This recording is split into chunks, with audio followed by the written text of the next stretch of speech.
आध्यात्मिक सत्संग 11 दिसंबर 1988। समर सदगुरुदेव की जय हो, दादा गुरुदेव की जय हो। अतः संत सदगुरुदेव द्वारा प्राप्त प्रकाश प्रद शब्द की धार के सहारे उस दिव्य प्रकाश के आनंद और रोशनी में उस पथ पर चलना संभव है जहाँ से आदि में वह प्रकाश प्रद शब्द प्रकट होता है।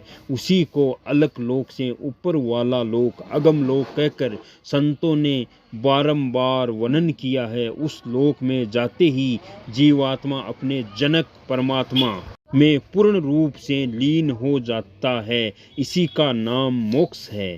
प्रकाश प्रद शब्द के दिव्य प्रकाश से मनुष्य को अपने अंदर उस दिव्य आनंद की प्रत्यक्षानुभूति होने लगती है। बिना उस आनंद की प्राप्ति के मनुष्य को मोक्ष का अर्थ ही समझ में नहीं आ सकता है। जब तक संत सदगुरुदेव की कृपा से उस दिव्य आंतरिक आनंद का स्वाद मनुष्य चख नहीं लेता, उसे माया के प्रभाव से बाहरी भौतिक सुख की प्रभावित करते रहते हैं।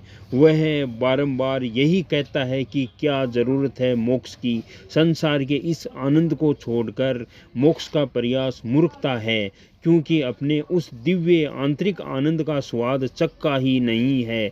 इसलिए वह सांसारिक सुखों में और दिव्य आंतरिक आनंद में भेद समझ ही नहीं सकता है।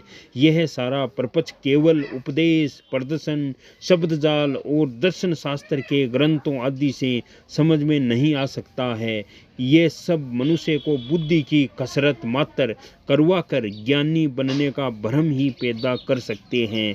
इस समय संसार में यही भ्रम खुला बिक रहा है। अध्यात्म ज्ञान के नाम से यह संसार में सर्वत्र उपलब्ध है, क्योंकि यह ज्ञान कोई प्रत्यक्ष परिणाम नहीं देता है।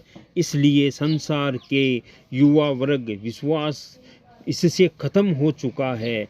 मृत्यु के करीब पहुँचे हुए शक्तिहीन स्त्री पुरुष ही जीवन में किए हुए काम को याद करके अपनी ही तस्वीर से भयभीत होकर इसे पाने का प्रयास कर रहे हैं, क्योंकि भय के कारण बुद्धि कुंठित हो जाती है। अतः वे असंतुलित प्राणी कुछ भी प्राप्त नहीं कर सकते हैं।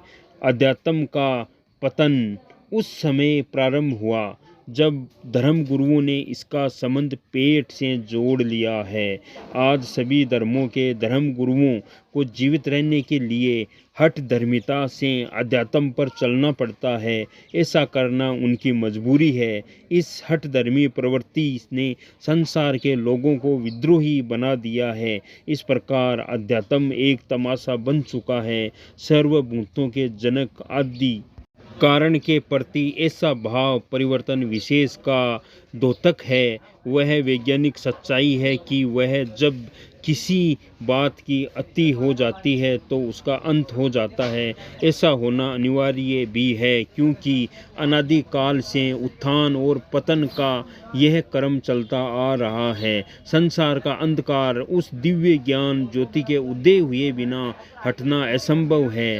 पहला दीपक जलाना ही कठिन होता है, उसके बाद तो दीपक से दीपक जलने की प्रक्रिया के अनुसार पूरे विश्व में प्रकाश फैलने में देर नहीं लगेगी। जब यह मधुर स्वर लहरी संसार के वायुमंडल में तरंगित होने लगेगी तो आम प्राणी इससे प्रभावित हुए बिना नहीं रह सकता है। इस प्रकाश यह दिव्य प्रकाश की गति से भी तेज पूरे संसार में फैल जाएगा। प्रतिरोधक शक्तियां संभल भी नहीं पाएगी, परंतु इसका यह मतलब नहीं है कि वे बिना विरोध के शांत हो जाएगी। उस परम सत्ता को संसार से उनका सफाया करना है। अतः उस विकृति के सफाई के लिए अंधेरे और उजाले का संघर्ष अनिवार्य है। इसके बिना पूर्ण शांति असंभव है। यह कर्म अनादिकाल से चला आ रहा है। पाप का अंत कुरुक्षेत्र में ही होता है। महर्षि श्री अरविंद की ये घोषणा है कि वह परम सत्ता भारत की भूमि पर 24 नवंबर 1926 को अवतरित हो चुकी है, गलत नहीं है। उसके अवतरित होने का स्पष्ट अर्थ है अंधकार का सफाया।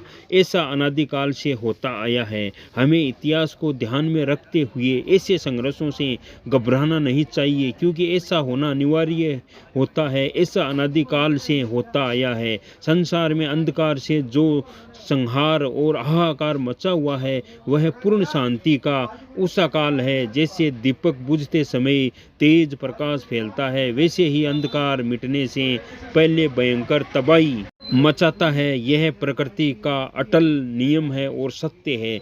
जय गुरुदेव, जय दादा गुरुदेव।